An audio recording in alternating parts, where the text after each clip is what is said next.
Probably, I'd say the degree of anti-Semitism in this country is the greatest it's been for at least 700 years. Really? Even through Nazi Germany, which was localized in Central Europe. But in terms of the average Jewish person living today, it's never been as bad as it has been since, let's say, the 8th of October 2023, the day after the what Hamas did. Anti-Semitism just hit big time our country.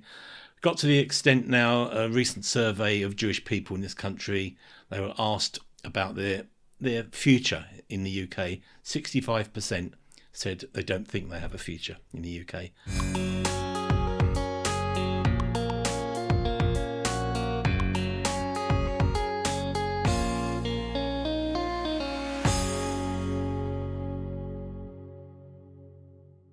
So, Steve Maltz, thank you very much for making time to meet with me to discuss why us, the hated nation and the God who loves. So that's our theme for tonight. Yep. Now, Steve, we've known each other for a good few years now. We're both writers and both publishers. Yep. And in your time, you've written nearly 40 books. Yep. And I've read quite a few of them. So I thought by way of introduction for our viewers, I would just mention a couple of your books. Okay. But part of our discussion tonight is around your latest book, which is called Why Us? Yep. The Jewish Question. Yep. And I think in some ways, Steve, this is perhaps a culmination of a lot of the material that you've brought out before, but addressing very much the era in which we're living at the moment. Yep. But I'll mention just three of your books, just for our viewers, just to give an insight as to where you're coming from. So the first one is this quite weighty book, Outcast Nation, Israel, the Jews, and You. And it's also the complete story from Abraham to Armageddon. So that speaks a lot about where the Jewish people fit into God's big plan, God's big scheme. Yep. So that was one of yours. The next one has a very challenging title, The Other F Word, Faith, the Last Taboo. And I really like this one, much shorter book, Faith, the Final Frontier. This is a story that began before time itself. It is a story of unrequited love, a love that transcends dimensions, a love that has been reaching out from age to age, but it is a love mostly scorned. So you're looking here at this need to move from intellect perhaps into this area of faith. Yep. And working that out in practical life. So that's another lovely book. This one I was especially impressed with because it opened up an area to me, Into the Lion's Den, Reaching a World Gone Mad. And this is very much about this whole subject, which people are now speaking of as cultural Marxism. And I think that's probably also got a lot to say in terms of what we're talking about today. Probably, yeah. Yeah. So that gives an idea of perhaps the range of your writing in the past. So really a number of questions then, Steve. We know that this world at the moment is going through a tremendous era of anti-Semitism. And actually at the back of your latest book, it says, the scourge of anti-Semitism is ravaging society at an alarming rate. No one is immune from its effects, whether they realise it or not. It is said that hatred of the Jews has always been a barometer of the health of a nation, in which case we are heading for major trouble. Very bold, but I think very true. So, Steve, my first question really is, could you kind of size the problem for us? How significant is the hatred in terms of ordinary Jewish people, say, living in this country, Britain, at this time? Well, yes, major question. Anyway, good to be here, Peter. So after your lengthy introduction, but I think it is a major problem. It's probably, I'd say, the degree of anti-Semitism in this country is the greatest it's been for at least 700 years. Really? Even through Nazi Germany, which was localized in Central Europe. But in terms of the average Jewish person living today, it's never been as bad as it has been since, let's say, the 8th of October 2023, the day after the what Hamas did. Anti-Semitism just hit big time our country. Got to the extent now, a recent survey of Jewish people in this country, they were asked about their future in the UK. 65% said they don't think they have a future in the UK. And if you think about a population that's been around for hundreds of years, actually getting to that situation because of a war in a foreign country, is basically what Gaza was, is that it's hit our shores in such a way that it's beyond belief. And the Jewish community are still reeling under the sort of the enormity of the whole thing. It's just... Yeah. So the last time in this country when Jews were under serious physical threat would have been, what, medieval times? No, before, the Jews were kicked out in 1290. Yeah. So up to that point, Jews were blamed for all sorts of things: Christ killing, blood libels, a thing called host desecration, a whole litany of sort of made up charges. In the end, 3,000 Jews, in fact, the whole population of Jewish England, kicked out. Can't remember exactly when, but it was in 1290 by order of the king. So since then, there were ostensibly no Jews living in the country till about the 16th century. So since the 16th century, the Jews had a certain degree of emancipation. They were allowed into society. The effect of the church wasn't so strong, and unfortunately, a lot of the aggression towards the Jews was through the church. So as the church's power dwindled, the Jews felt themselves a bit more sort of accepted in society. And that has been going on between then and now, and Jews have risen to the top in all sorts of sectors of our society. And then suddenly we get hit with this major wave of anti-Semitism where history means nothing.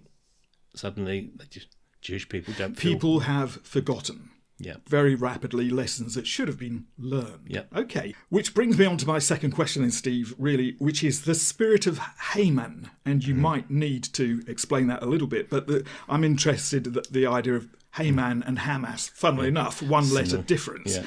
But what is the spirit of Haman? It seems to be alive and kicking in this country and across the West at the moment. Yeah. Where does all this hatred ultimately come from?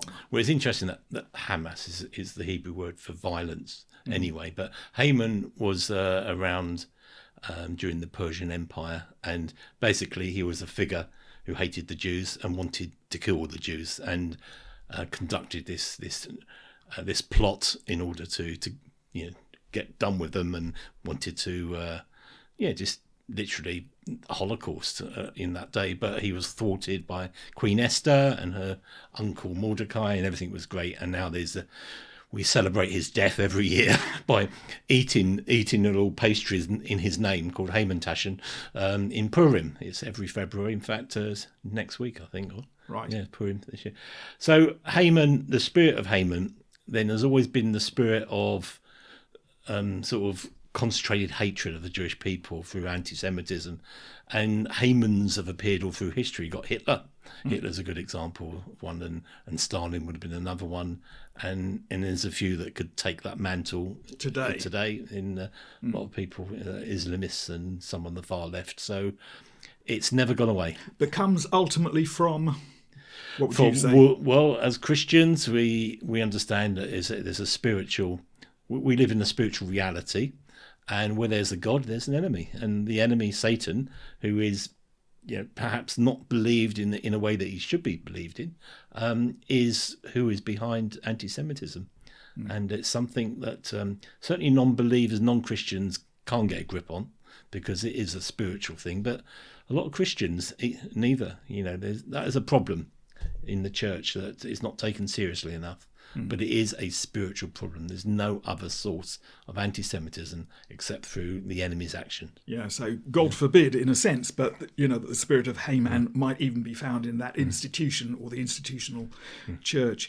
Yeah, just a couple of words from Scripture actually here. Yep. Zechariah chapter 14 and verse 2.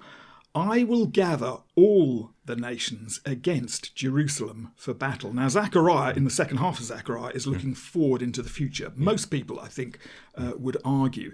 And there's a lot of Zechariah reflected at the end of the Bible in Revelation. And I'm now turned to Revelation chapter 11 and verse 2. The courtyard outside the temple, don't measure it, because it is given to the nations, and they will trample the holy city, Jerusalem, for 42 months. Right. And then very finally, chapter 15 and verse 14, this is about the very end of the current dynamic of this world, you could say. Demonic spirits performing signs who travel to the kings of the whole world to assemble them for the battle on the great day of God, the Almighty. So with all of that, and I know there are many different interpretations of these things, and perhaps you might find that people would debate and argue that. But my question to you then is really, do we have a sense of future prospects for Israel and for the broader world? Well, you've mentioned kings of the world, and that prophecy in Zechariah hasn't been fulfilled yet, because there's never been a case of Jerusalem and Israel being surrounded by all the nations. And when we realised that when Hamas did what they did, we ended up with a war on at least 5 fronts from 5 nations. And then you got the war that comes in through the media, through the UN, through all the other agencies that hate Israel. So there's a sense of, we're seeing a foretaste of that. If it wasn't for America, we've no idea, where we would be now. So maybe one day all the nations would include America, and Israel will be really backs against the wall, and that's hasn't happened yet, but we're getting a foretaste of it now. Yeah. That's the thing. So the United Nations certainly, in a sense, kind of represents the nations of the world, and the UN is certainly very, I would say, anti-Semitic, but certainly anti-Israel. The UN was present at the birth, and I think it wants to be present at the death as well, because since the birth, 1948, the UN has done everything it can to delegitimize the state of Israel. Sure. I can give you some stories, but there's no time. Okay. Very brief question then to conclude this first of our 4 discussions. How did you come to place your faith in Jesus? Right. Okay. Well, I don't know if it's come across yet, but I'm from a Jewish background, and a secular Jewish background. My parents brought me up non-religious. I had the usual stuff that a Jew went through, the bar mitzvah, and we did a Passover once a year, but we did nothing more than that. No keeping kosher or anything like that. From the age of 13, I turned my back on the whole thing. Wasn't interested in my adolescent years. I didn't want to be different from my school friends. I didn't want to be labelled as Jewish or anything that was different. It was just peer pressure and all that. But went to university. Cut a long story short, it's a bit of a cliche, but I met a girl. She was a Christian girl, and we sort of fell in love in the last year, the last term, virtually the last month. And she said to me, you can never work because there's a third person in this relationship, this invisible person called Jesus, who I knew nothing about, wasn't never allowed to read the New Testament, and didn't know anything about him. And I started going into it. And within a month, I knew everything about Jesus, and that faith in Jesus was correct. It was in my head, but it took 10 years to get to my heart. And from head to heart, because of the community pressures of thinking that if I came out as a Christian, I'd lose my family. It took me 10 years to get through that, and in the end, there was no problem. How interesting, actually, for our viewers as well, because there may be many people looking at this who say, I'm halfway there, but it can take time, it can happen quickly. Well, it should not. I'm saying I wish it hadn't taken 10 years. It's a little bit of wasted time, but then we're all different, and God spoke to me during those 10 years, so there are positives. Yeah. Well, excellent. Okay, Steve, thank you very much. I think that wraps up our first discussion. We'll rejoin together to take this further. Thank you, Steve. Okay, thank you.